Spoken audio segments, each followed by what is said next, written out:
all the way. Oh no. End stream. It's claiming we're live. Oh, that's interesting. It gives me a little connection is fairly good. Cool. Why do you? This is my food. Okay, let's just make sure that this is view on Facebook. I like to do that. And then I also, yeah, I understand. Just continue. Go away. Okay, I'll put this over here. And then I also like to just view on LinkedIn. Do you want me to share it online? You could do that. Yeah. Can you do that from your phone? How do I do it? Hello, everyone. Did you hear that? So here we are. We're live. We're just getting settled, so you'll have to bear with us as we.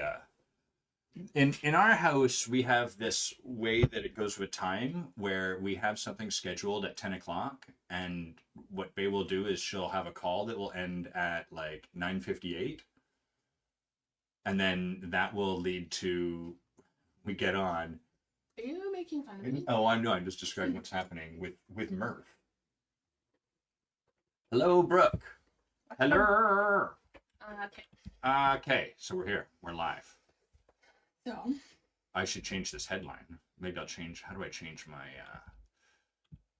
edit name and headline, and then we'll put Adam ampersand Bay Quiney safe. Boom! Look at that. And you're gonna log on to Facebook, and I think you just go to the live and you hit share. And you know what? Everyone do that right now to start us off. Good morning, everyone. How would I know? Just go on Facebook, find the live. Like it'll probably be on my profile. Oh, okay. And then you click share. See, this is why it's good for us to sit down a little earlier. I've been managing a lot of things today. So far today, I managed a stonemason fixing our front bricks. Yep. And had an amazing enrollment call with a member of our leader team for the Forge. So, and it's like 10. So you cut me a little slack. Cut a little slack. As promised, both of our Boston Terriers are in here with us. Once they lay down on their beds, then I'll show you, I'll move the camera so you can see them, because I know that that's an important part of this. They're going to be farting us to death. That's their job on the lives. Do I just share? I think so. Click share. Oh, maybe not. I don't know. Maybe you have to click into it. I can't be entertaining, outwardly facing, and then tech support Facebook. So they're doing that. Bay's also brought not one, but 2 hard-boiled eggs into here to eat. So it's the whole Evergrowth headquarters is very farty right now. That's what we're working with. Okay. We're almost ready. I'm just going to share, I guess. Yeah, great. Share it. Come watch. Pong was eating the carpet. Yeah, don't do that, Brad, buddy. Don't. No. Does he have his bone? This is good content. This is real life. This is real transformational. This is the hard-hitting transformational journalism that people come here for. All right, cool. And I guess I want to log in so I can see comments. I see Brooke there. I don't know if this will show me the LinkedIn comments. How do I do that? I think I have to click join. Okay, excellent. That's working. I think it worked. You think it worked? That was very Welsh of you. Get his dog bone because. Okay, yeah, get his dog bone, and then let's kick this off. Thanks everyone for chilling with us as we get things started here. We're a Herman Miller Aeron chair family, as you can tell. Okay, we've got the bone. Yeah, come sit down. All right, we've got 2 dogs. We've got 2 teapots. We have we don't drink the same tea. Battle Edition teapot, and then show yours if you can without spilling tea everywhere, which is less about you and more about me. A Hobbit teapot. Yeah, that's right, with a little Irish cardy. And I dropped the lid and broke it. Don't tip it. I'm being very careful. And then I glued it together and painted it with gold in fake gold paint. Is that that's kintsugi? Kintsugi? I think it would actually be kintsugi, because the U is a unvoiced vowel. It's almost like a space. Oh, that's true, because I know people named with names that have a U and you don't say them. Yes, like Samanosuke is how we would pronounce it, but it's pronounced Samanosuke. Emily's aunt is Japanese, and her name is spelled like Satsuki, but it's Satsuki. There you go. So already we are providing incredible value. If I could choose any superpower, actually, this is just like a icebreaker. Excellent. Yeah, we need an icebreaker at the start of a. So, in the comments, you're going to type any, if you could have any, type over there. You're going to type what your superpower would be if you could have any superpower in the world, which I know it's like kind of an overdone question, but I love it so much. Oh, hold on. I can do it this way. Banners. Adam's doing tech stuff. So what your superpower would be, and you go first. What's yours? Well, hold on. I gotta show this. Okay. Just what would your superpower be? Yeah, what's yours? I don't think about this as much as you do, I think. Time stop's pretty good. Oh, interesting. Like Zach Morris in Yes. In I think that's the most powerful superpower. And I think the Flash can kind of do a version of this too. Mm-hmm. Intriguing. Yeah. Mine would be Dave's got omniscience. Okay. You're going for the big guns. That's calling out the big guns. Mine would be the ability to speak and understand every single language, including all plants and animals. I mean, we are an animal. So like every language. That'd be amazing. I would love to be in deep conversation with like trees and dolphins. Question. Does this apply to, okay, so you've got a tree. What about a piece of bark or a branch? If it's alive and speak and has language, which I believe all living things do. Ah, interesting. So you, from this superpower, you could determine where life begins, and like you could solve the conception, life, abortion kind of debate this way. I think I want to get involved. That'll be the headline. That's going to be the sort of like, we'll cut that part out. That will be the teaser video that we put on social media to get people to watch this. I don't know. A little dicey. Okay, omniscience, Dave, I think you're biting off a lot there, because it's the saying about telepathy, which is like the worst part about telepathy is discovering how boring people are. Omniscience, what's left once you have that? Then what? Then you are going to create ways to not. So, you know what, Dave? I think you got it wrong. It might be better in theory than in practice. I feel free to type stuff. Your hypervigilance gets a break. I guess that's true, because you know everything. That's fair. So that would, in theory, solve anxiety? Well, or create depression. Yes. Yeah. Like... extreme. Okay. Tommy Price thrown in fly specifically like Superman. Yeah. You're not like a vulture soaring. No, or like a sparrow flapping. Tommy Price, I was thinking of you the other day because I was with, I think, my big sister, and for some reason said, "Winner, winner, chicken dinner." And it made me think of you because you were the first person I ever heard say that. And now I always think of Tommy Price when I say winner, winner, chicken dinner. Brooke's going with invisibility because he wants to do crime, obviously.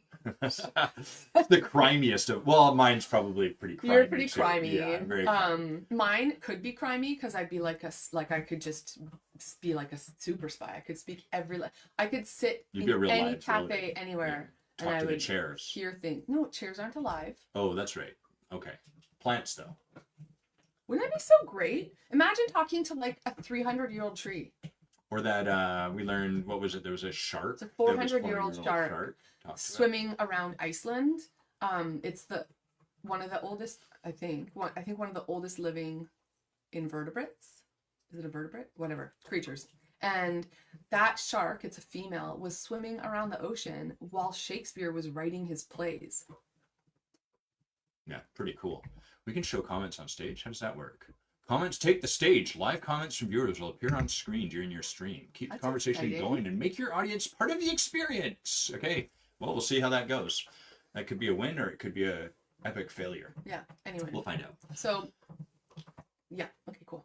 So, yes. Okay, so how do we want to work our way into this conversation? Well, I did my part. Yes, by bringing in a superpower, the icebreaker? Yeah. Okay, cool. Well, I think we should set the sort of stage, I guess. Like, we've opened the doors for registration in the Forge.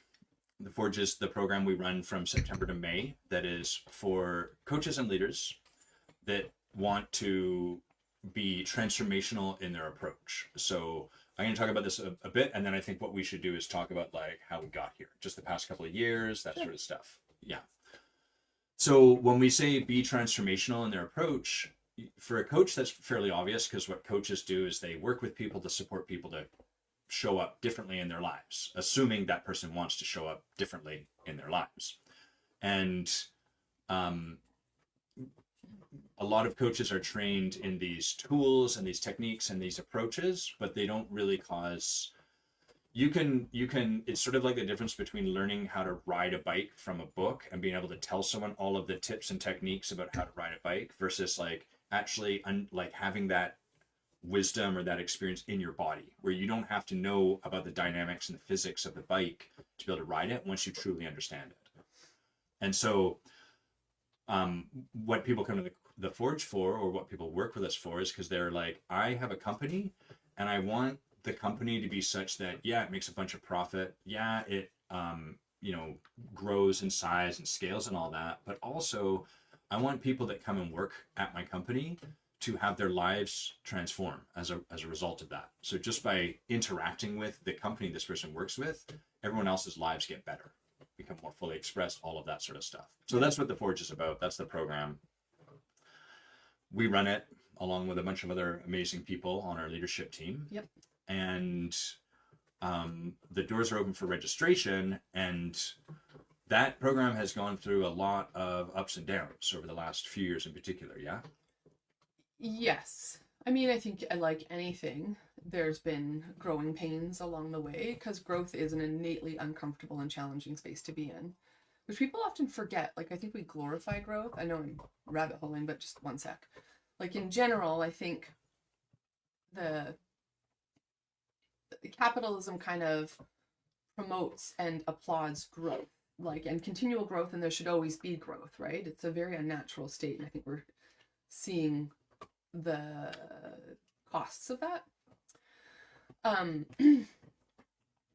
And so the thing to remember is, like, literally nothing in nature grows all year long.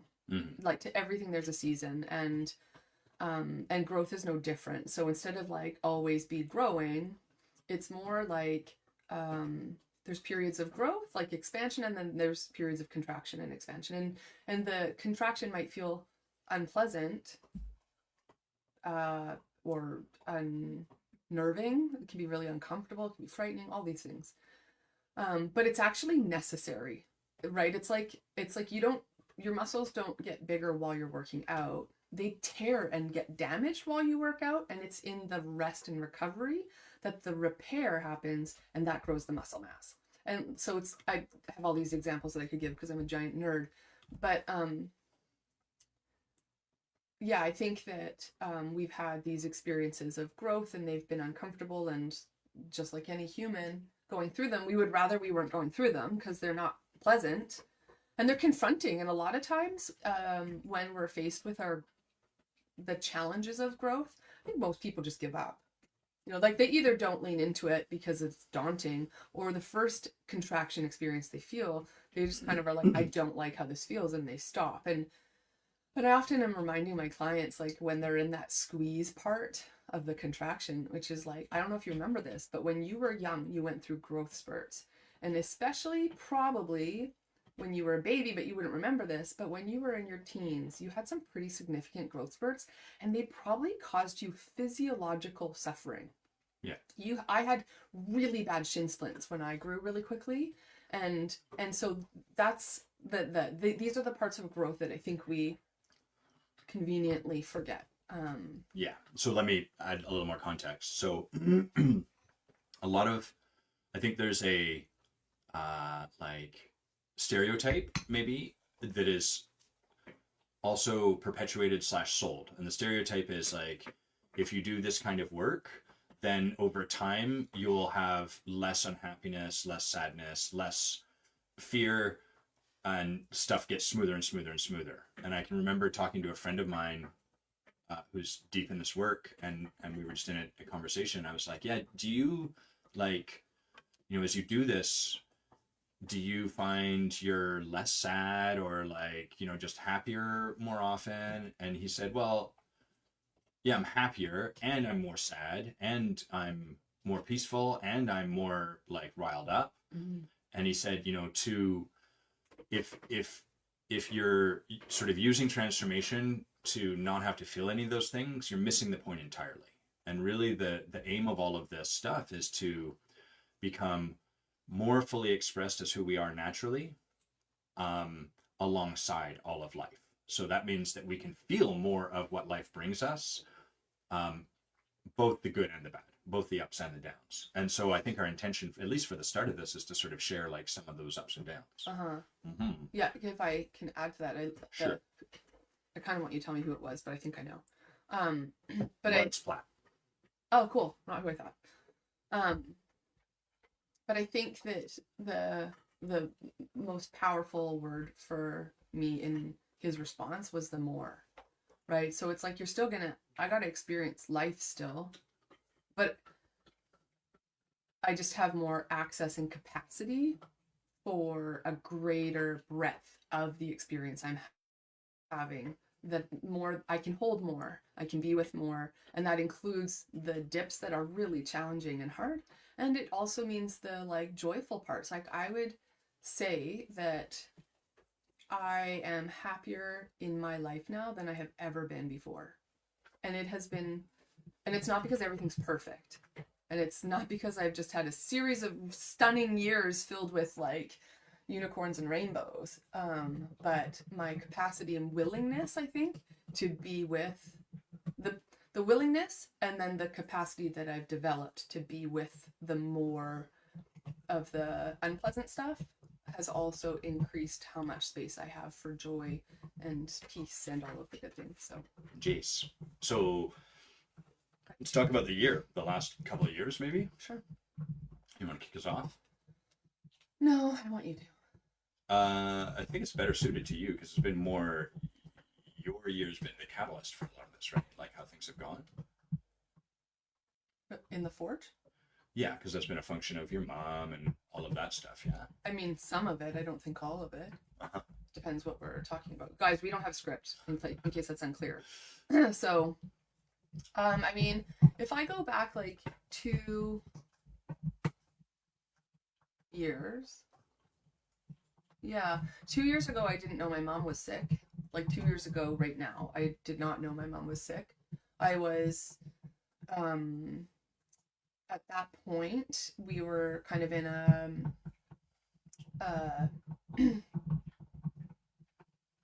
practice of going down and sitting in ceremony with ayahuasca. We were to the point that we were working for the organization down there. So we were down in Costa Rica working at Rhythmia and sitting in ceremony like every other month or every month. Like a lot. And so which was incredible. Like it felt like being I'm trying to, it's like Star Trek, you know, when you go into what's that? The hyperdrive? Warp speed. Warp speed. Yeah, it felt like warp speed into like growth and healing and like I want to say spirituality, but that's probably it. But there's more like being in relationship with spirit. Like it really felt like a massive opening, and then like a forward into a lot of the deepening of who we each be. I mean, I'm speaking for you too, but for me, for sure.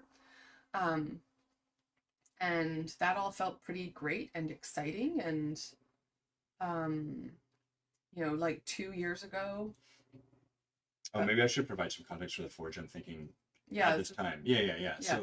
So the way that Forge has grown, largely it's been sort of like, what would you say, spiritually? Maybe you can put that away. Yeah. There's something more interesting. Check out the phone. Meaning we've just like, we haven't particularly sought to expand or to scale. I think, frankly, because we kind of suck at it on some level. Well, we're not great at promotion and marketing. Yes. And we aren't particularly interested in becoming great at that, I don't think. No, we're not interested in attraction-based marketing either. Like we are not interested in becoming who we would need to be for that to be our focus, I guess, or Yeah. our greatest measure of success. So a lot of the work has expanded just based on word of mouth, and like, you know, our belief is you serve the world, and then that ripples outwards, and then people are like, hey, I'd like to know more about this thing, or people talk about what's been created in partnership with them, or that sort of stuff. So the Forge initially was 4 people, I think. Yep. One of who was in on a scholarship, and over the years it grew, I think, to 6, and then to 8 people, and then we started a leadership team because those people asked to come back and stay on for a little longer, and so about 2 years ago we ended up with what do we have? Maybe 24 people, something of that nature. We had about 24 people, and the nature of something like this is that as long as we're holding all of the reins, then it's limited. The ability for it to grow is limited by our own capacity. And part of the vision I have for this work, you know, we're seeking to train leaders of leaders rather than leaders of followers. So a leader of followers is someone who's really, really good at what they do. They are really good at anticipating what someone needs, and they're really good at providing it. And what that does is it creates in this person kind of learns stuff, but they learn it under the in this sort of way where it's like this person's always the expert, and so I'm fine as long as this person stays here. A leader of leaders is someone who ultimately understands, like, I need to obsolete myself. I need to get to the point where I'm not the answer for the questions, that this person I'm supporting becomes their own answer for their own questions, and probably more important, develops the capacity to do the scary thing of messing up, leaning out over the edge. And in order to create that in any organization or system, the person leading has to step back and let the other people step forward and make mistakes, do things wrong, et cetera, et cetera. And the trouble in the Forge with that is we're really good at what we do.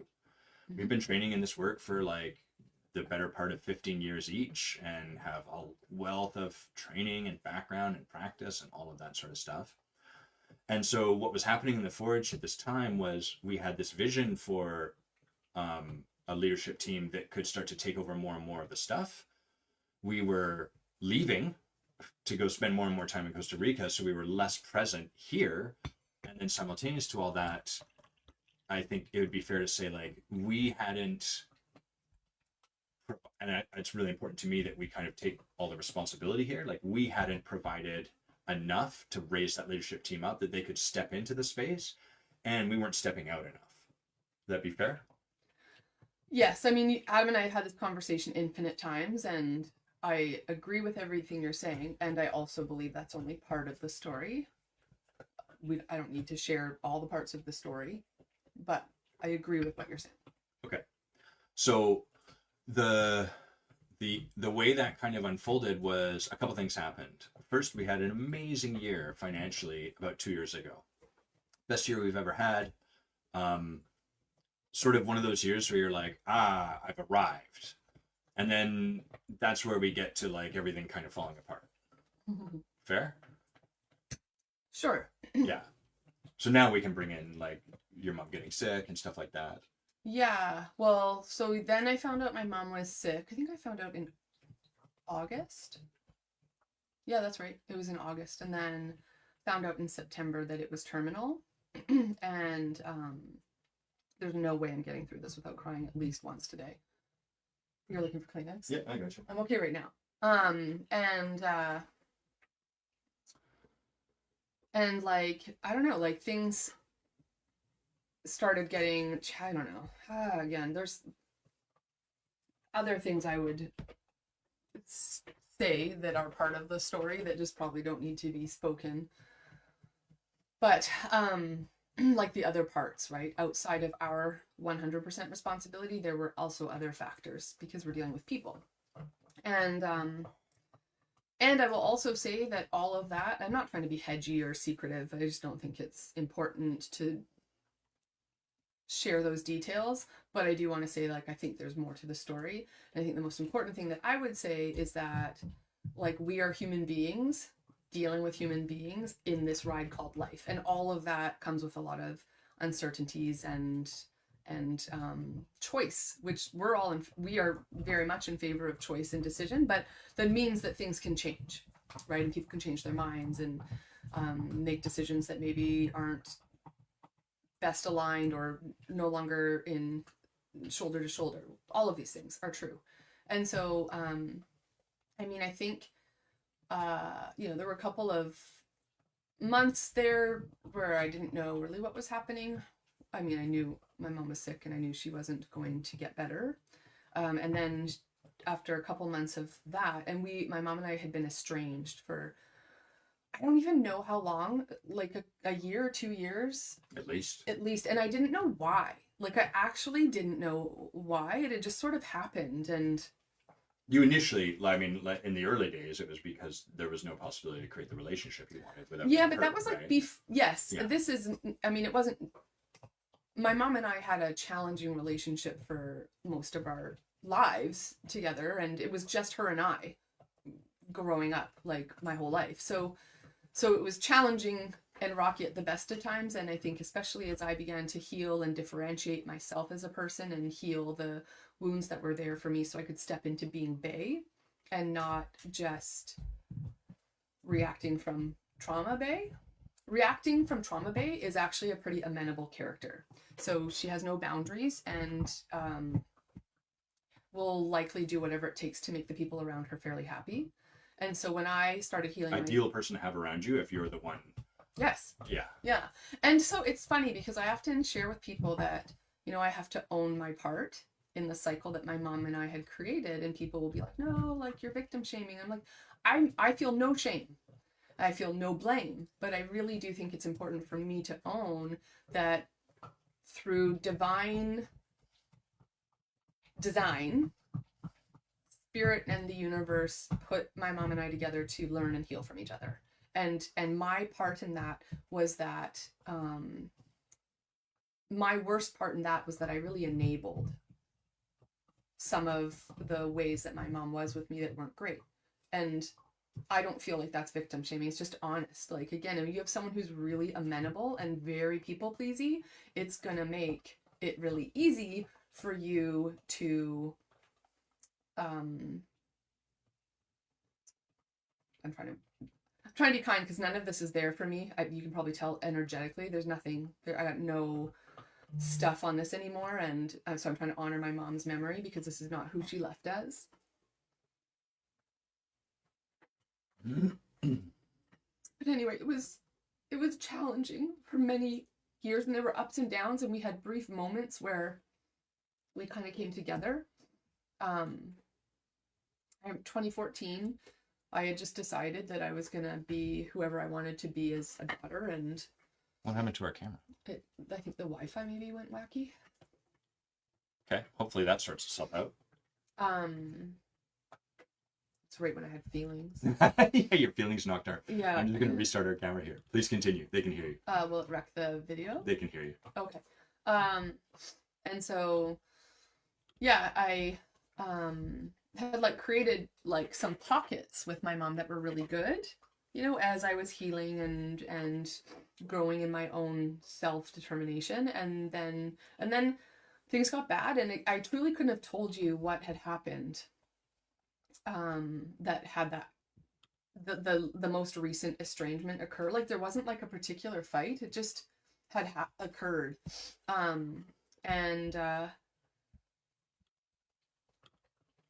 Yeah, so anyway, there was like a couple of weird months where like we were still estranged, but I also knew that our time was limited, and I felt like that's an awkward place to be when you want to be there and be in relationship and be supportive, but that relationship isn't there for that to happen. Yeah, so, and then we connected. I hope this is helpful. I don't know if I'm giving too much detail, but then my mom and I connected for what I was sure was going to be a knockdown, like, punch out fight, and instead we experienced like a miraculous reconciliation. And I don't use those words lightly, but what happened that day was absolutely a miracle. And I've shared this before, but like to the very end, like her last morning, my mom, really shared that she was holding on to the faith of getting a miracle. And, like, she did on that day in, like, November. Because it wasn't just the reconciliation with me that was the miracle, it was who she chose to be that made that reconciliation available. And it changed her into like, my mom got to have an experience of being herself and not just her survival mechanism. So she got to be, like, the essence of who she was, and it was so beautiful and delightful. Can you apologize everyone for the camera? I don't know what's going on with that. We'll fiddle with that. But you're using words like essence and survival mechanism, Sure. which are a bit jargony. Yeah. Rather than explain those concepts, can you just speak to them from, like, who did she get to be as her essence, and who did she show up as from her survival mechanism? So from her survival mechanism, my mom was very she could be very difficult to be with. That's a much nicer image. Is it that camera? Oh, there we go. I fixed it. Yay.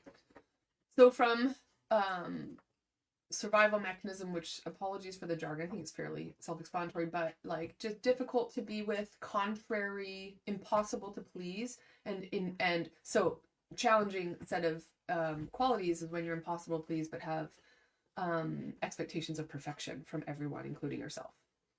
So that's what I would say. Is there? Yeah, let me try to take a swing. I would say your mom. Bitter.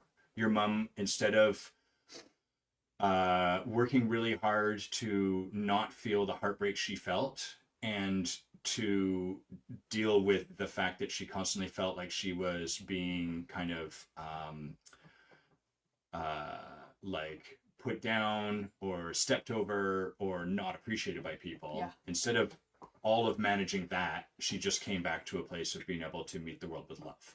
And meet the world as it was. Like, without...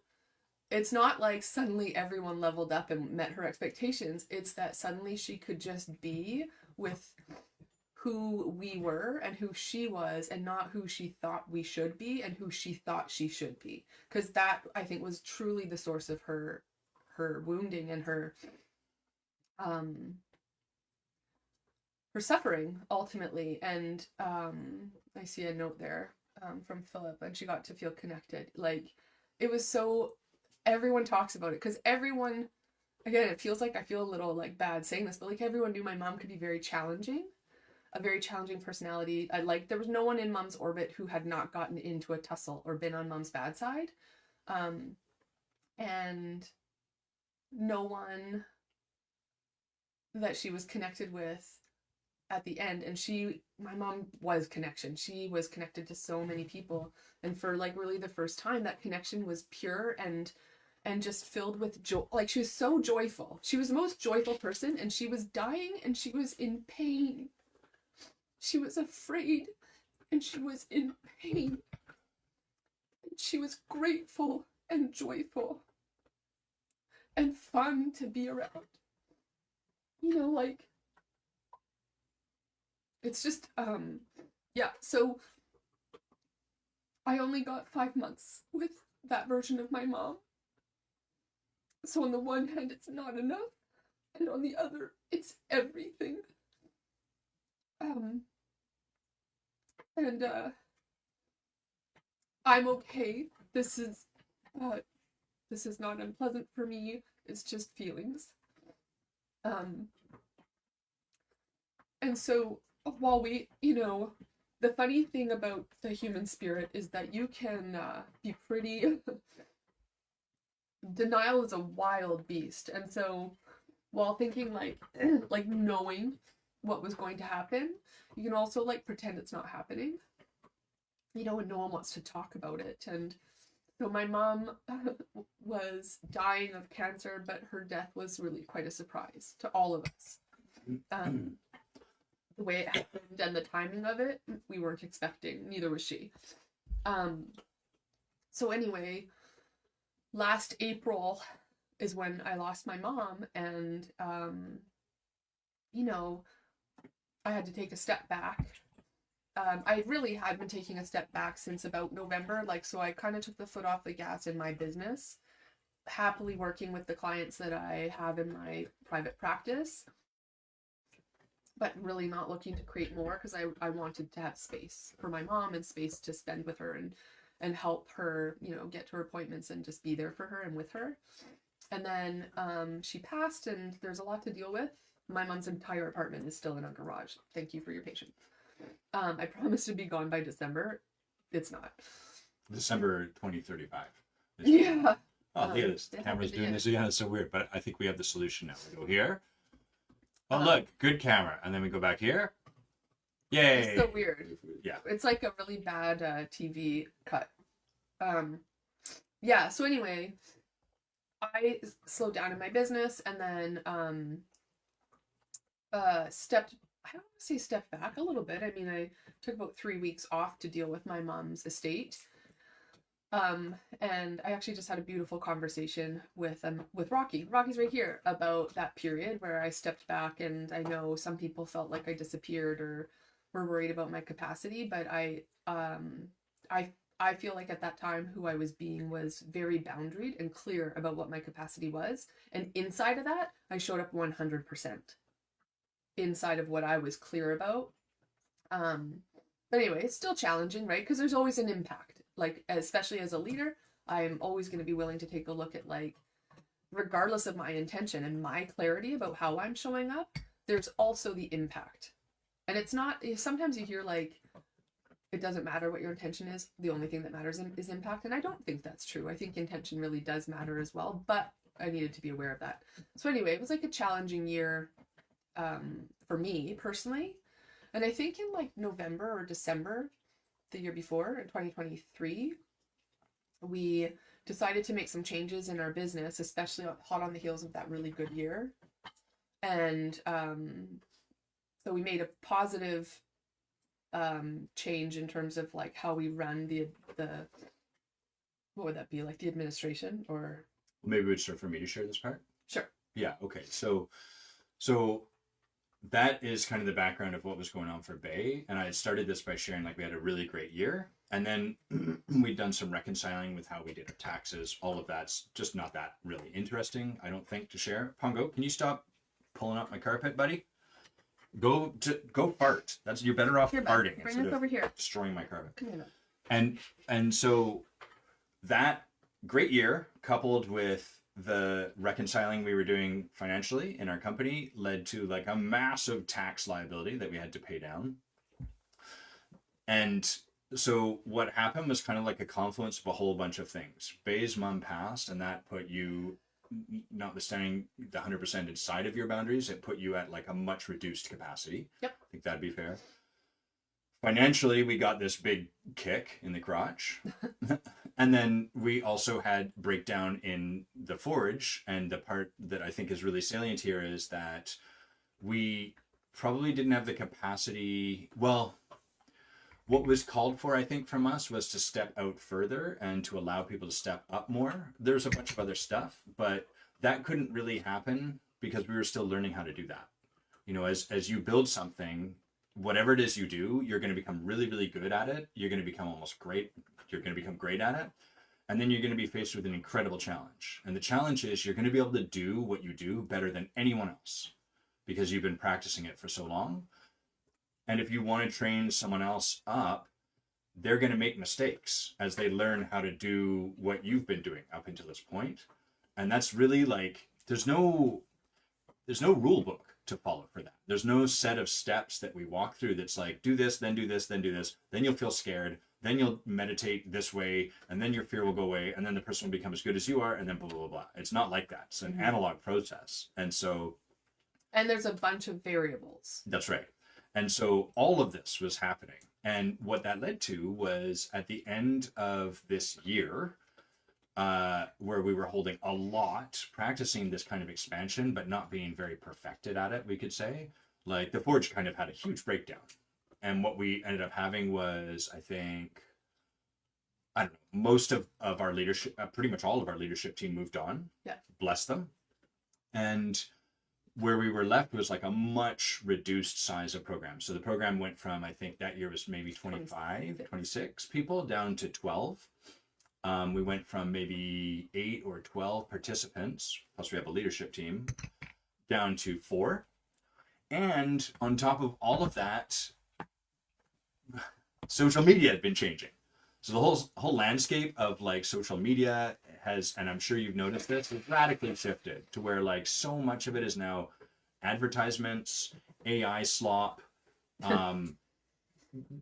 It's become a system that is gamed, and it has become a big space where you go to try to grab attention from people, and that's what social media's come to be, rather than a place where we go and connect, community and inspiration and learning. Yeah, so we've been leveraging this just to connect with people and to chat and to meet people and to write and to share ideas and all of that, and that had all shifted too. So everything changed radically. And like people who followed us, like and fairly closely in our orbit, were like, oh man, I miss seeing you guys. You guys don't share anymore. And it's like, no, we are, but it's not being pushed by the algorithm. Right. So you have shift we're talking about. Yeah, like you have to know that you're missing something and go find it, because it's not going to give it to you anymore. Yeah. So all of this was happening all at once, which was very scary. You know, like it was very frightening, because Bay's in the process that she's in. We've had this big tax liability come our way. We've had like a whole bunch of people move on, which is important in this work and totally fine. But like, you know, all of this stuff drives up our fear. And on top of that, we were kind of like, well, we got to take some swings. And so that's how the intensive came back into being. Well, I think can I add? Sure. So I agree. That's how the intensive came back into being. But also I think if we went back a year or two, sorry, we're jumping all over the place. I'm just trying to give them more salient details, because I've got a hard stop at 11:30. Just let me want to talk quick about the Forge. Yeah. So for the first, I think 3 or 4 years of the Forge, like Adam said, was small. People asked us to create this space, and we did, and we were building it as we went. And we would meet, you know, we just had it was a virtual program with no in-person anything. And then in 2020, in January, so prior to the outbreak of COVID, we held our first Forge retreat, because we were like, man, we really miss getting to travel to cool places and have fun experiences with people and do deep work with them. Yeah. So we held our first retreat. I think we had 8 people in the Forge that year, and 4 came. We shared a beautiful home in Costa Rica overlooking like jungle and ocean. It was just wonderful. And I think that first retreat, we were like, yes, this is magic. And it was interesting because it was 50-50 between who'd come and who hadn't.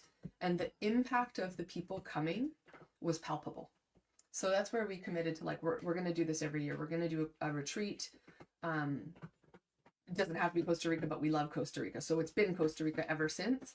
And, you know, I think we were really present to the power and magic that happens when everyone would get together. And so for a couple years there, we were getting really clear that, it was like, we just need, once we get to Costa Rica, like once we get to our retreat and have everyone together, that's where, you know, we'll really see some magic and transformation will kind of like super speed, like warp drive. And it did. And so, you know, we were kind of confirming our hypotheses. And then we were kind of like, geez, like we for that retreat, we wait for halfway through the program. What would it be like if we could have that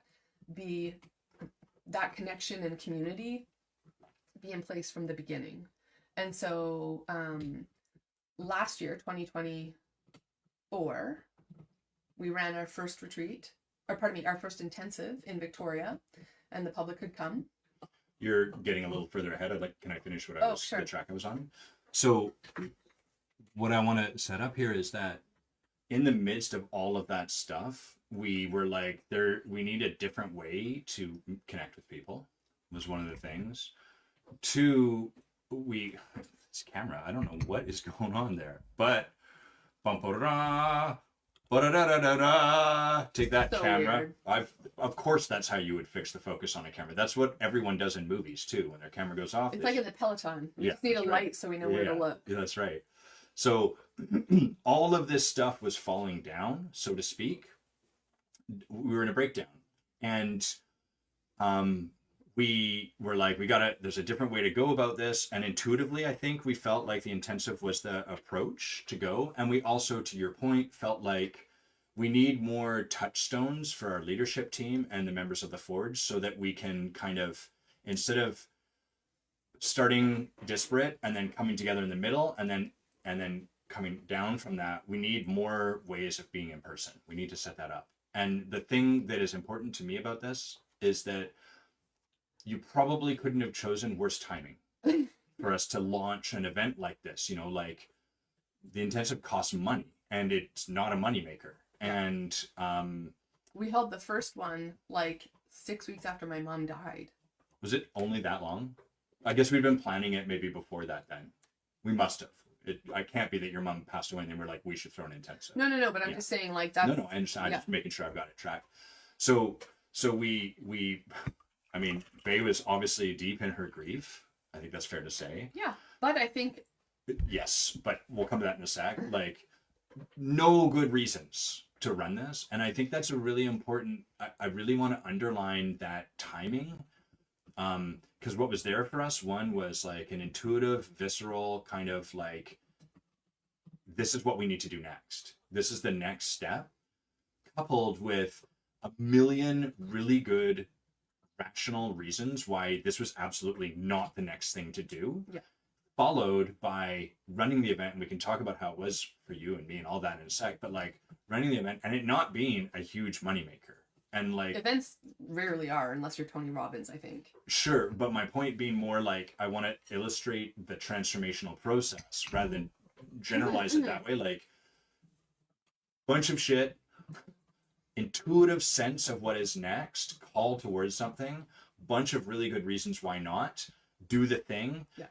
Not what we'd love is like, I was scared to do the thing. I did the thing. It was the greatest result ever. But more often than not, transformation doesn't work that way. It's like, you do the thing. And of course it was amazing. And we'll talk about that. But like, it wasn't sort of like the universe was like, here are the riches laid at your feet to prove to you that you made the right choice. It was more like, this is going to require some further trust on our part to keep building this. So if you want, you can talk briefly about the intention, but I just wanted to lay out that, like, how this fits into the arc of transformation overall. Sure. I mean, ultimately, the thing I would add is that, like, it felt like the right thing to do, even though, like, the timing was bonkers for us. And there were some moments where we were like, maybe not. Oh, yeah. Yeah. Absolutely.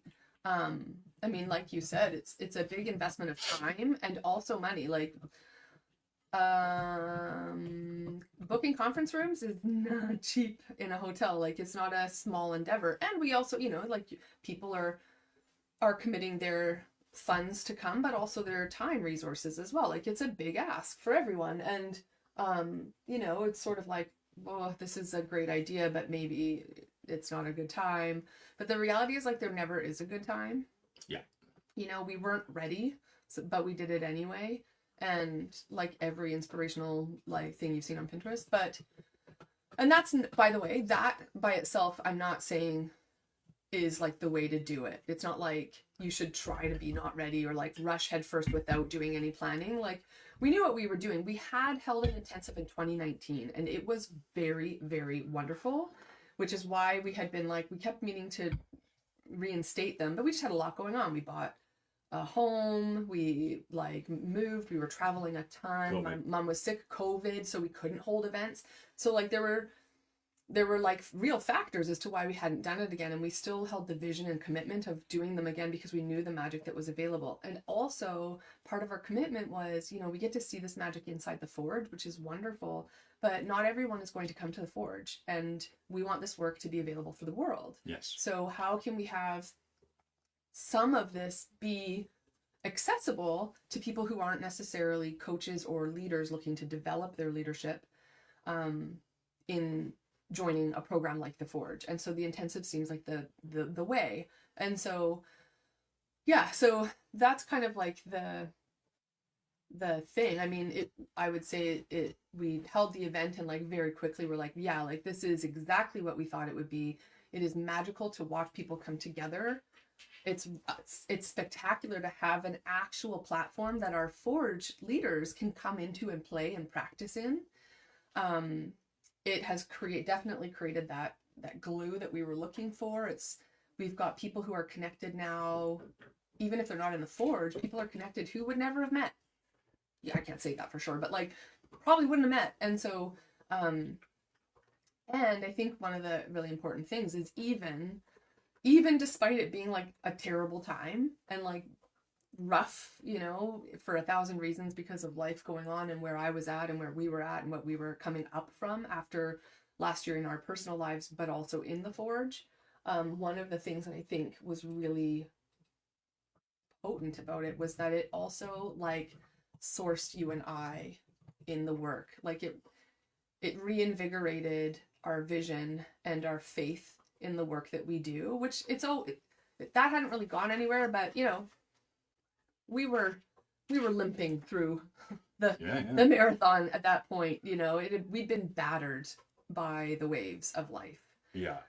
Personally and in the Forge. And so that really, I think, was kind of like look, it's still expensive and still maybe not our accountant's best plan for us to run these things, but they feel really important to do. Yeah, and like a couple of thoughts come forward. Like one is we recognize transformation scales with your commitment. So it's an active commitment just to sit down and watch this video, or to listen to it on a podcast, or to read some sort of book or resource on transformation or coaching or leadership or anything like that. That's an active commitment. It's a bigger active commitment to plunk down $12K to spend a year with us in a program. And it's an even bigger active commitment to spend $50K or whatever to work with us one-on-one. And the amount of transformation that becomes available scales with that degree of commitment. The more we put in, the more we get back.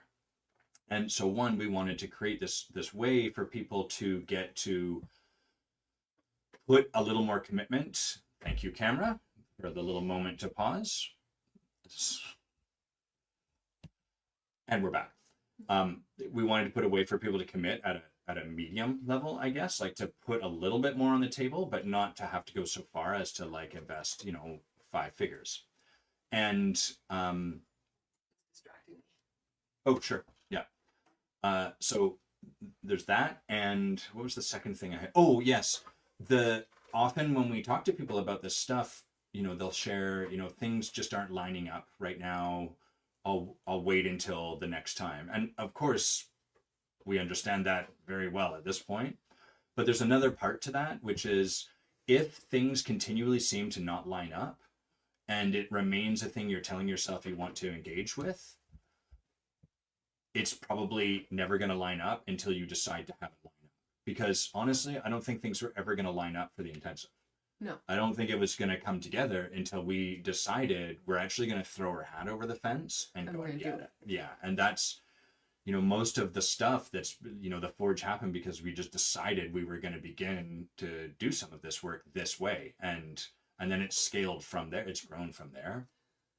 So maybe we talk. Can I add something here? Sure. Yeah. Because I think there can be a bit of a vibe in the personal growth, developing, coaching, like transformational work world, which is like you must always do the thing that scares you, or like you always have to leap head first. And I don't think that's true, and I don't think it's the right idea always. So despite it being bonkers timing for 1,000 reasons, we have like 15 years of transformational work under our belts.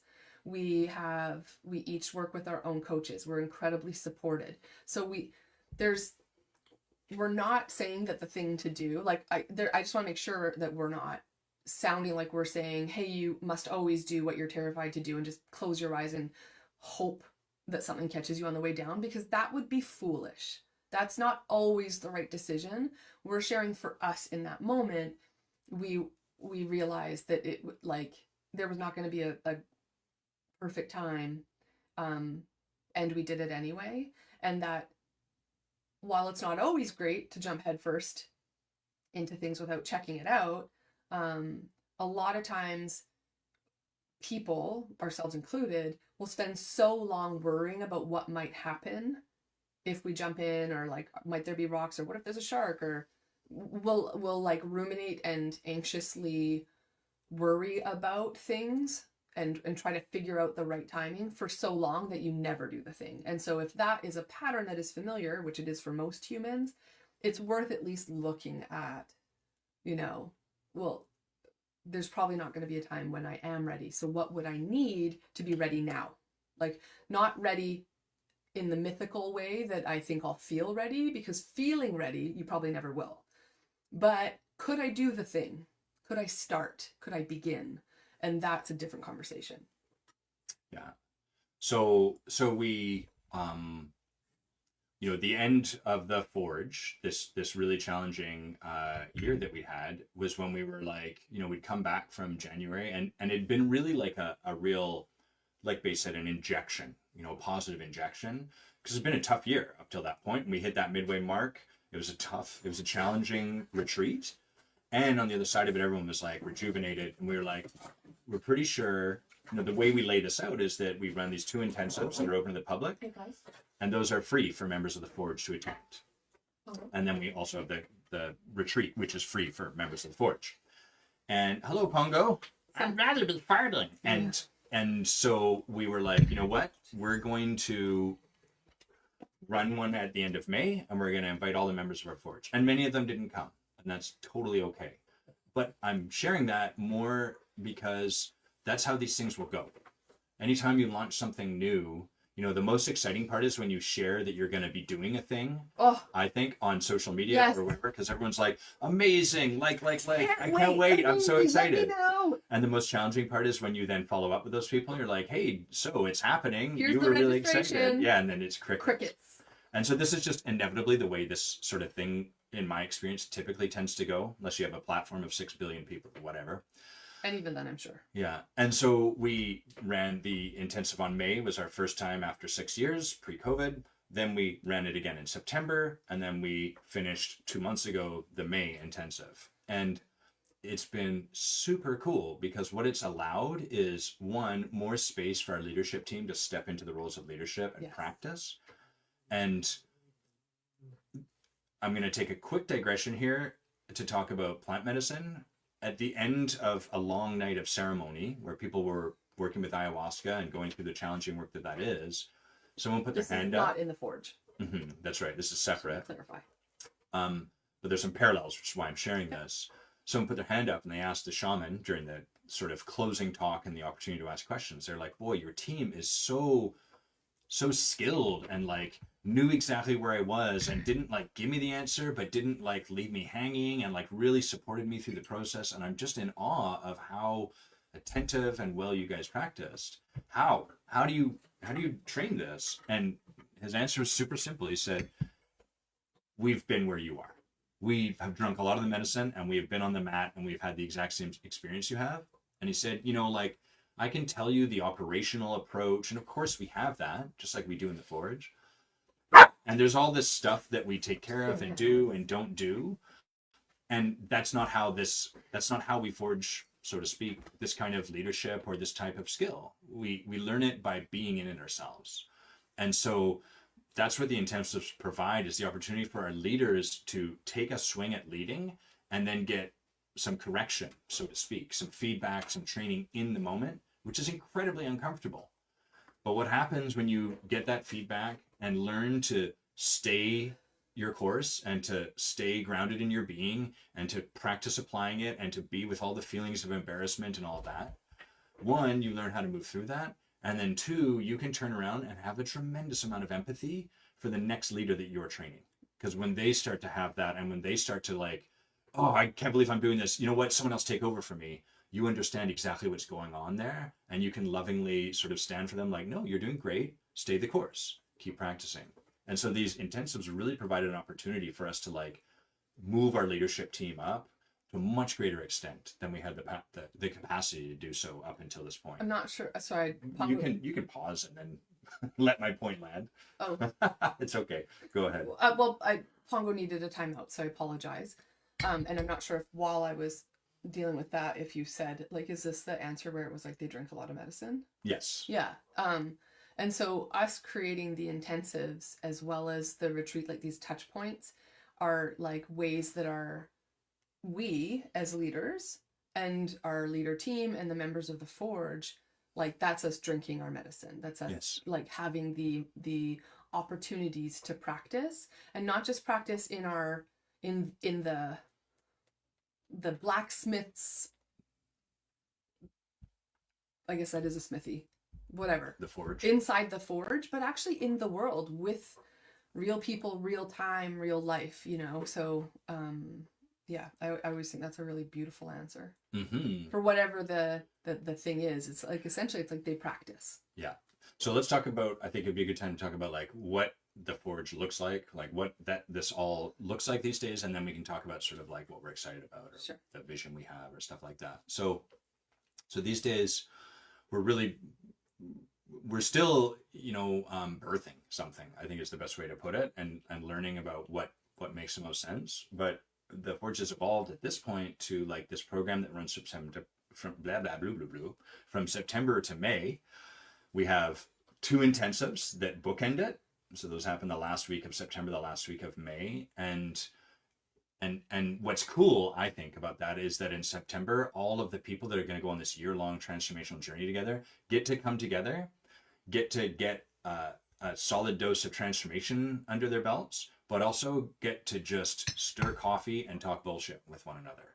And we can't emphasize how valuable that is. Like, you know, in these intensives, we do deep work, and we also like go and have fun and eat at good restaurants and like have people over to our house for dinner and go for walks, and all of that creates a bonding that I have yet to experience on a Zoom call. Yeah. I just don't find that it's available. We can kind of approximate it, but it's always sort of like, it's great that we have Zoom, yeah, and we have the technology to enable connection around the world in live time, and it's not a substitute. Yeah. So we run those. So what we get to do is September, we get to kick things off. Our program runs through January. We all go to Costa Rica and get to spend a week, or if you're on the leadership team, 2 weeks with us there doing this work. And then we run for the rest of our time. And then in May, we have kind of the ending intensive. And what's super cool for us, and I think for like some other people, is we get to see this shift between people at the start of the September intensive and at the May intensive. We get to be with them in person and notice like the shift. And it's so cool because it looks, you know, you see people. I'm a real believer that transformation is the best thing we have, the closest thing we have to a fountain of youth. And, you know, people do stuff like they inject Botox, they inject poison in their foreheads to look a particular way, and they put chemicals into their body. They fill their lips with plastic, and their breasts and their penises. Okay, I'm like, get some masculine things on there. Yeah. Penis injections and, you know, all of that sort of stuff. And what's happening along that path is that people don't like themselves often, not always, but I would say that the beauty industry in general, the cosmetic industry in general, is about not liking yourself and then trying to shift the way you look or show up so as to like yourself. And what happens in transformation is that we learn to love ourselves exactly as we are. And what happens, you know, we see it in these intensives, is it looks like people got Botox because all of the anxiety that was held in the muscles of their forehead, for example, starts to drain away, and their face becomes softer. Their eyes become more open. Frown lines disappear. Yeah, their eyes have more of a joy or a twinkle to them. Their smile comes more easily, and all of this sort of stuff is super cool, and especially cool to get to see it in person, because that's where you just like are most present to. You're like, holy crap, this person is truly a different human being. And the beautiful part about having the intensives is that the public can come and play. And we have had people who are not in the Forge share with us about other people, other participants in the intensive who were also not in the Forge, and be like, wow, he looked so different from the time he walked in at the beginning of the week to when he walked out. Or like her whole countenance changed. I've heard this from multiple people. Everyone's using that word. I liked it. I enjoyed it. But it sounds like fantastical. And I will share really briefly that when I first went to Rhythmia, like when I first went to sit in ceremony, my very first time, we got there. I mean, we'd been traveling. It's almost a day to get there, just with all of the things and delays. And so we got to Rhythmia, and I felt like a dog's breakfast, because while I love travel, I don't love the act of traveling. And I'm a grumpy traveler, unless I'm in business class, it turns out. One time we were upgraded. Anyway, so we got there, and I was sweaty and hot and nervous. You know, I've never sat with any kind of medicine. Like, I don't know what I'm in for. Adam knows some of these people. I don't. So I was uncomfortable and I'm tired. And I remember we like dropped our bags off, and then we went to go get lunch, I think. And there's like a beautiful pool, and we walked in, and I felt like the Hunchback of Notre Dame. Like, I felt so hideous and stinky and sweaty and just bedraggled. And I was like, Adam, all of these people are beautiful. Like, these are all beautiful people around us. And I feel like, I don't know if I said this, but like, I felt kind of insecure and just kind of like, oh my God, like, everyone here is a model. And then I shared that with Adam, and he was like, that will be you this time next week. And I'm like, sure. And let me tell you, going through that week without much sleep, without a lot of food, with a lot of stuff going on, I wouldn't have necessarily believed it. But, you know, within that week, we've shared about our experiences there. We can share that again. But within that week, the end of the week, we were absolutely the ones who were glowing. And we were not glowing because we had, you know, gotten 12 hours of rest every night and whatever. We were glowing in the face of the work that we had done. And so the intensive is really like this beautiful opportunity to see that the work works. You know, however you're accessing the work. Maybe you're sitting in ceremony in Costa Rica, but maybe you're sitting in a room with us in Victoria, British Columbia. Yeah. I want to touch on, so like Yana saying exactly for what you're talking about in terms of in real life versus Zoom is one of the main reasons why I'm moving a part of my work to the university in person. Amazing. Yeah. It's a real gift to get to be with people in person. And I see, you know, David writes, indeed, I've met coaches who sold houses and whatever to work with a coach, and they didn't get the results they expected. There is so much nuance to this. Taking the leap and being honest about it from a sober place. Yeah. We always want to be clear what we're choosing, and then like, what do I need to set up so that the choice I'm making, the challenge is to recognize, I think for me and for a lot of people, that the circumstances of my existing life are not going to arrange themselves in such a way that I have a big, huge void that says, this is the new life that I want to live, right? I'm going to have to make the choices that are aligned with that new life I want from the existing circumstances. Yeah. And there's a distinction, right? Like, we need to be able to discern between I don't feel ready and I feel uncomfortable versus I am actually not ready and it would be unsafe, right? Like, not, those are very different things. Yeah. Right? Like, if I need like therapeutic support, or if I am going to risk the house over my kids' heads, no. Like, that's not when you make that's where the discernment comes in that we're trying to speak to. Mm-hmm. Okay, so yeah, you go do that. I'll start to talk about kind of the way the Forge currently looks and what we've got in store.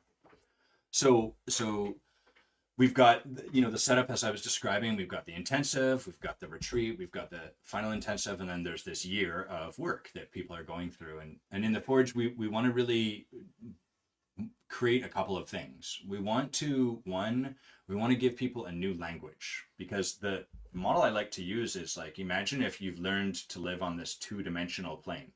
So you've got an x-axis and you've got a y-axis, and you know how to speak eloquently about like using this language of the x-axis and the y-axis. You know how to speak eloquently to get from point A to point B. But what we're training in this work is helping you see this entire new, we're helping you see the water you swim in. Just like a fish, each of us, we can't see the water. It's so ubiquitous and ever present that we're oblivious to it. And when you start to see this, you start to discover a new axis. There's a new dimension that becomes available in your world, the Z axis, Z to our American brethren, but the correct pronunciation is Z. And what you start to learn is like, oh, getting from A to B, at first I thought it was just like easy walking a straight line, but now I've discovered there's like this hill I have to climb, and then there's this trough I have to go through, and it's much greater work, blah, blah, blah, blah. We need to be able to teach new language and concepts so you can talk about this new dimensionality, this new set of experience of life that's there. So that's a significant part of what we're doing early on in the Forge, is we're teaching people language, concepts. So you have a shared language too. Yes, yeah, so that we can actually get our hands around this. Because if we can't speak to it, if we can't put words around it, it's hard for us to really do much with it other than just sort of, we can experience it, but we can't really fully internalize it. So that's part of what we're doing. The second thing that we really believe in is that coaches lead and leaders coach.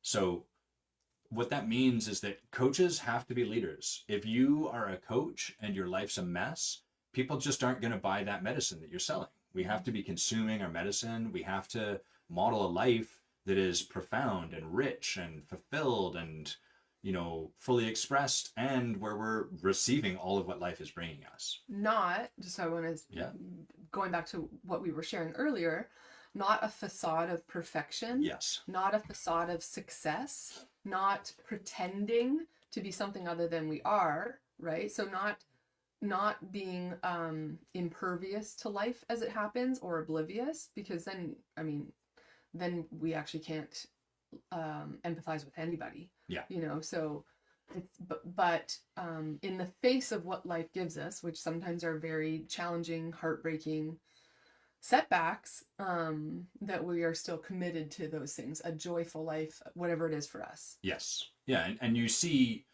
a lot of what is sold is the artifice of this. It's the attempt to project, like you were saying, the facade of like everything's good. And you've probably had this experience if you ever sat with a coach or a leader or an influencer or whatever, and you share with them like, yeah, things are a bit tough, and they immediately try to give you a silver lining to it instead of just being with you and things being tough.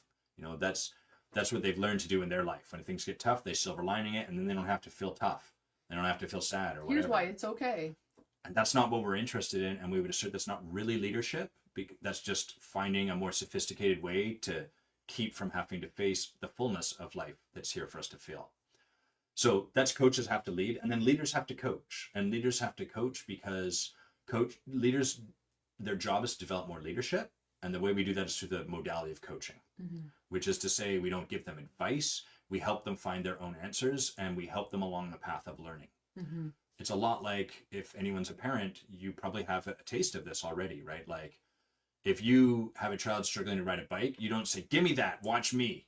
I mean, you might, but it's probably not going to work the same. Really, what you have to do is you have to encourage the child to keep getting on the bike. You have to celebrate them for their wins. You have to be with them as they fall and get hurt and don't like the bike, and then stand for them to keep getting on that bike. And then they discover their own balance through doing that. So we put a lot of attention in the Forge to supporting people to develop the ability to coach others. And that's not because necessarily everyone wants to become a coach. It's because by learning how to do that, you're going to come up against all of the stuff that you have in the way of trusting people in their own process. You're going to come up against all of the reasons you don't trust people's process, all of the ways you try to shortcut their process, which usually is about you not having to empathetically feel their own struggle, all of that stuff. So we put a lot of attention on these sort of things. And most importantly, what we do is we support people to really undergo their own transformation, so that you walk through the fire such that whoever comes next and follows in your coaching practice or your leadership practice or your organization or your home life. Yeah, your home life, your children, whatever, you've walked through that fire. And now you can empathize with them and support them to walk through the fire themselves. So that's kind of like the ethos under the hood. Yeah. Okay, cool. So then I think what's left is just talk about like the vision for the future, unless there's anything you want to add to that. Well, yeah, I think there's a couple of things I would add. We've kind of spoken to it, but not explicitly. And so one of the other things that I think that the Forge provides is a sense of community. And I think a lot of people are looking for that. So a community of truly like-minded people, not identically thinking people. When I say like-minded, I mean, they might all be moving towards different goals, but they're people who are committed to moving towards their own personal growth and development, not to achieve some formulaic end result that we've trademarked, but to decipher and decide what for them their growth looks like, and to move towards leadership that doesn't mimic ours, but is their flavor of leadership. We offer tools, but it's up to everyone to like learn how to wield them. And so community connection, they're like, I'm often in awe, and I will just be really painfully honest here. Sometimes I'm a little envious as like the leader owner of the Forge, the relationships that people create in the Forge. People have made like they're like soul friends. They're soul friends and connections, soul family in the Forge. And so there's a bit of a dance that happens between being a leader and being a participant, and that's just natural and normal. And like, I share this because it's so incredible that it leaves me feeling envious of what people create. So I think that's a huge piece as well. I think it's a place too where I know every time I need to create my my professional development to renew my credential with the ICF, I'm always looking for learning that's I don't want to just check the box and get the hours. I want to learn. Like, I love this work, and we've always been looking for a place that can give us this work that we lead. Like, where can we go to be the recipient? Where can we go to be the participant? And it's been a tough thing to find, but we're really proud to offer that with the Forge. So it is a place where like your professional growth and development and the work is not some 3-point framework or a tool that you'll whip out and practice with every corporate client, but really a practice of applying philosophy that has stood the test of time for thousands of years, and ways to do this that we really believe and have witnessed in ourselves and in other people create the space for people to truly become the best version of themselves, not because anything was wrong with them before, but because there is an opportunity to step even more into their soul's expression of who they be. Mm-hmm. And that is magnetic, and that is powerful, whether they're talking in front of a boardroom, whether they're speaking to potential clients, or whether they're, coordinating a family vacation.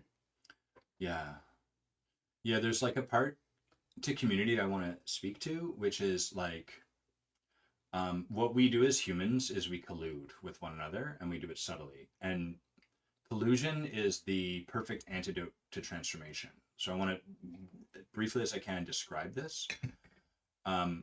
Collusion is where I say something like, I get together in a forum of CEOs and I say, well, you know how it is. You just can't tell everyone everything in a leadership setting. And so given that that's the case, what do I do here? And then Bay's going to respond to me from inside that story that she shares with me, that you just can't tell everyone everything inside a leadership setting. And therefore, what's our best approach, given that is hard and fast reality? Based on anecdotal experience or hearsay.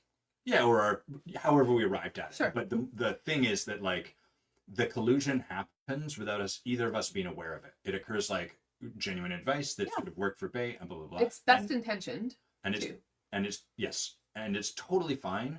And it's in the way of transformation, because transformation is about getting at like, oh, you have a story here that this is how leadership has to look.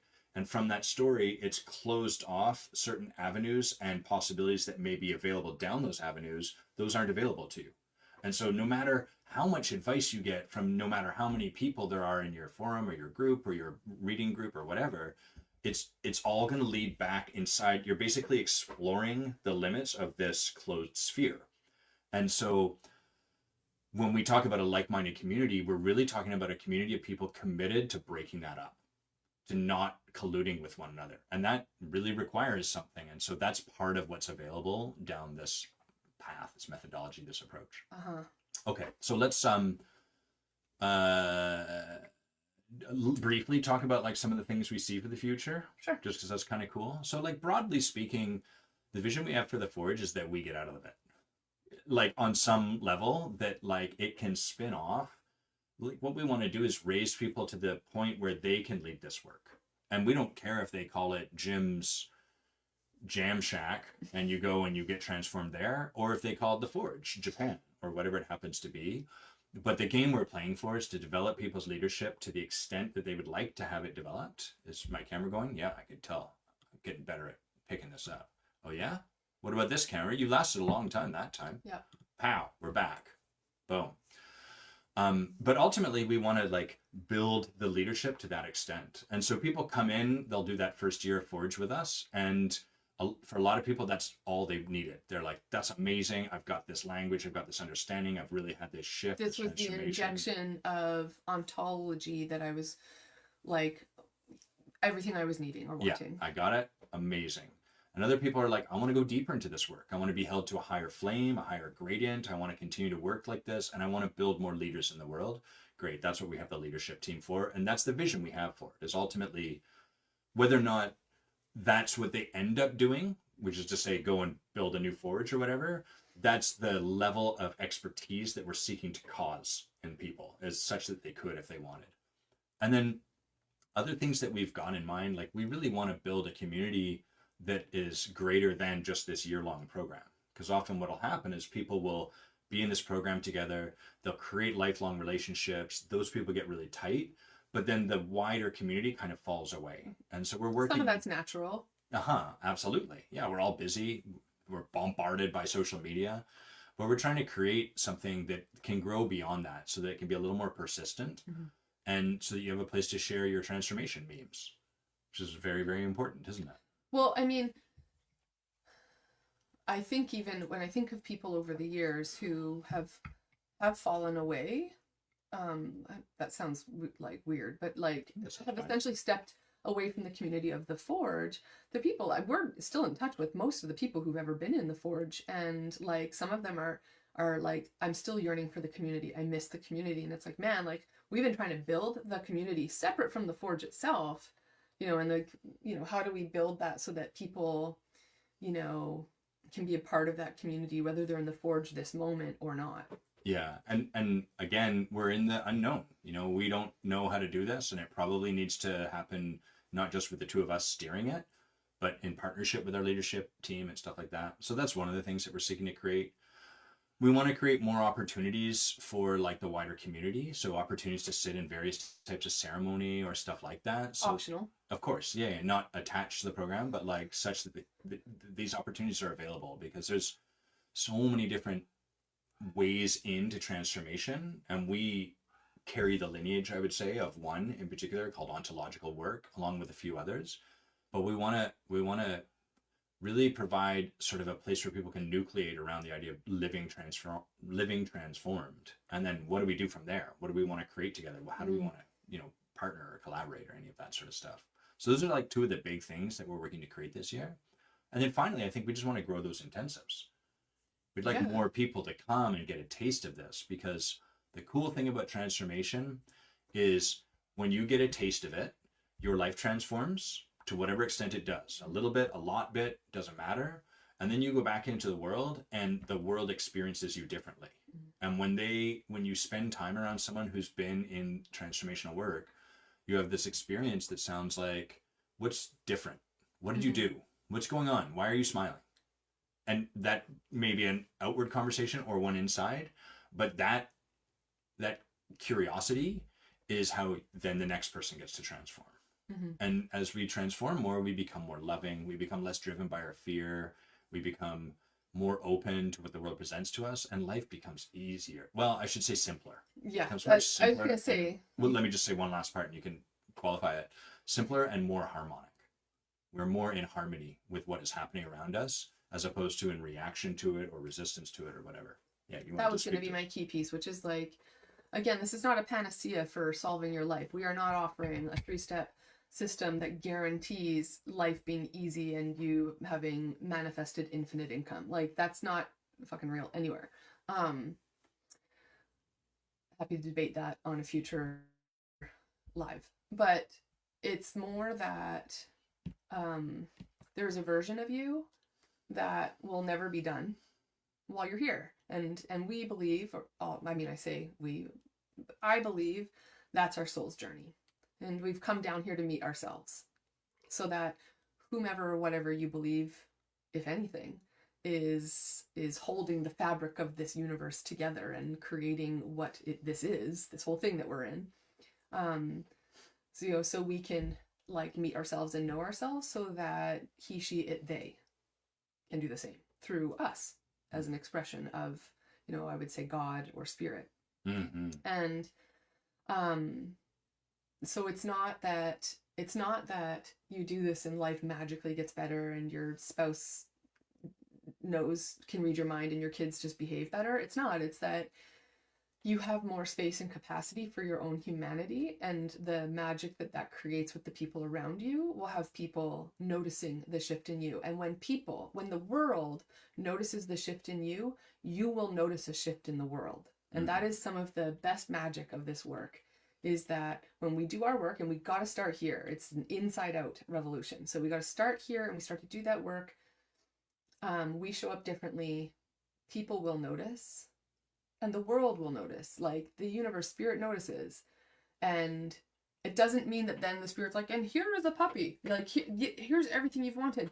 But suddenly you can handle life, to Adam's point, without the reactivity, without the suffering, without the whatever's the familiar flavor of getting through this fucking shit show it's been for you, right? And I'm using those words on purpose, because when we hunker down into the like frailty of our humanity, that's the experience most of us are having, which is like kind of like tensed up, ready for the next fight, and kind of like pushing our way through, or exhausted, probably yearning for love and wishing life looked different. And so while this work doesn't magically promise to resolve all of that for you, what it can do is have you put down the things that you don't need to hold. It can open you up to an experience of life being beautiful, even with the hardest things you will ever go through. Like, I'm going to cry again. Like, the hardest things you will ever go through. And that was only some of the heartbreak on my table. I didn't even share all of it, guys. Some of you here know what Adam and I have been going through. Trying to become parents. Like, we're going through some tough stuff. And who I get to be in this right now is not who I would have been 5 years ago, 10 years ago, 15 years ago. And so, this work is transformative in that way. And one of the biggest gifts I believe we can give is share those parts of ourselves, the healing, that not the healed parts, but the healing, like, and being in the world as we go on this soul journey, because it will inevitably, probably scare some people off, make some people angry, but it will draw other people in, and they'll be curious. And that is, that's like the gift that we get to share, because they'll lean in. Yeah. And then now it's like your candle has lit the candle next to you. It's not always the candle you want to light. It's not always going to be the people who you wish would light their candles from yours. But I promise you that your light will ignite other people's. So let's talk. Here are some ways that you can play with this. Here are some ways you can put a little more commitment on the table, so to speak, if you want to scale your transformation up. The easiest is we run public calls. So we have once a month, we have like a free Forge call. And what happens on the free Forge call is we gather together. We usually do a little bit of teaching. We keep that fairly light. And then we open the floor to anyone that would like support with anything that's going on in their life. And so you can show up and just witness. You can show up and share. You can show up and ask for support. That's all there. Yep. And what we're doing over the course of the summer is we're running a summer structure for the members of our leadership team that are working to create results that'll support them to go on, lead more. And so that's every week right now. We wanted to build on the momentum that was already forming. Yeah. And so that's available every week right now. Every Monday from 12:30 to 2, we have a call. And you can register for those at this link that I've got on the video. And if you're listening, I'll just read it out to you. It's evergrowthcoaching.com/ and then here comes the Forge-public-calls. It's what it sounds like. The Forge public calls, Forge-public calls. So that's one way that you can, that's a commitment of your time more than anything. And whilst we're coaching our leadership team, I guarantee you will get all the value from that, and you can bring whatever you want to move forward and witness where they get stuck and how we support them and how they move past it. And that will inspire you and support you to do the same in your own projects. So that's the easiest place. The next is the intensive. The next one's September, I believe it's the 23rd through the 26th. So that's in just shy of 2 months, about 10 weeks or so. We've got early bird pricing up until the start of September. So it's 1,500 USD until the start of September, then it shifts to 2K. And you can learn more about that at evergrowthcoaching.com/the-intensive. We have people registered and coming back for the fourth time running. Fourth time, have attended every single intensive and like waits eagerly for us to release the sign up for it. Yeah. So some people relate to this. This is sort of like their injection. Their hygiene. You know, hey, I want to stay in the conversation. I want a bump. So that's a great way to get that, and you'll have a blast. You'll really enjoy. We promise you will have a great time. And then the last way is the Forge. Well, the last way is one-on-one work with us, but the community sort of thing that we've been talking about today is the Forge. So you can learn more about that at evergrowthcoaching.com/the-forge, FORGE. You can reach out to us if you want to talk about it. You can leave a comment and we'll connect with you. Just let me finish this. It's we're registering for September start date. So it's the perfect time to be in a conversation with us and to sign up. And if you felt like, I find this work calls to us. It calls to us, and then our fear is like, yeah, but here's why not. And so if you hear that call, regardless of what your fear may or may not be telling you, it might be worth reaching out to us so you can have a conversation, not to convince you to do it, but just so that you can be supported in whatever's showing up. Even if you find yourself in a space of like, oh, I really want to do this, but here are the things I'm worried about.